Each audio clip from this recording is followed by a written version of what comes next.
maging aware lang sa mga nakikita natin sa unahan. Good, makikiagi lang daw po. Kaya po nagbusina yung estudyante ko, makikiraan daw po siya. Okay.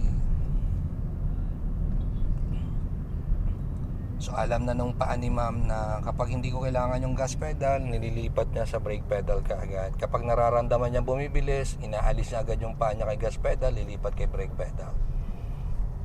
Ano na yung muscle memory. Alam na nung paa kung nasan si brake, nasan si gas. Pag free wheel, medyo bumilis, lipat kay brake, nakaabang na o brake cover. Para kung sakali may tungwid, ready po tayo na nakaabang na tayo kay brake pedal.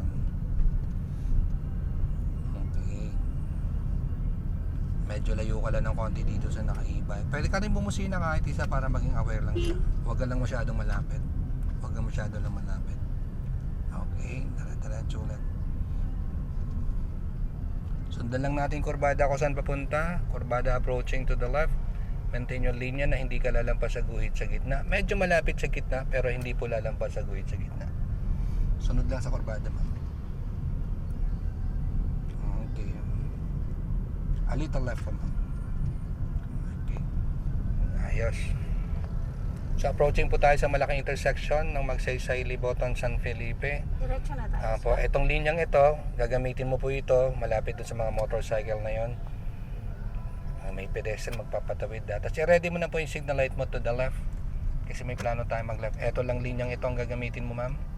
Naka-green pa naman, kung sakaling abutin tayo, go lang. Pero kung hindi po, mag-slow down na tayo. Palagay mo, aabot tayo, ma'am, hindi.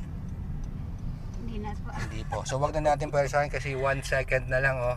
O yan, nag-yellow na means ready to stop. Hihinto before pedestrian lane. Ayan po yung pedestrian lane.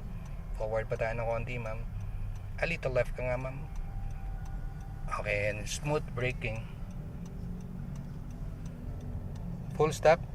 So 98 seconds po yan, matagal po yan para tayo hindi mangalay sa pagtapak sa brake. Pwedeng gamitin yung neutral position.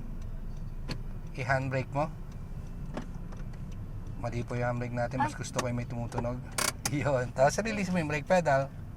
Okay. So ganun tayo kapag matagal, ha. Pwede pong gamitin yung neutral. Wag na po sa park. Neutral na lang. Kasi pag park, stationary parking, yung neutral, kung madalian lang naman tayo nakahinto. Pedestrian lane po ay hindi dapat binablock. So mga idol natin nagbibisikleta, hindi po dapat binablock yan. Yan po ay pedestrian lane. Medyo faded na ng konti pero yung tawiran po yun ng tao. So andito kami sa malaking intersection ng Magsaysay, Francia, Liboton and San Felipe.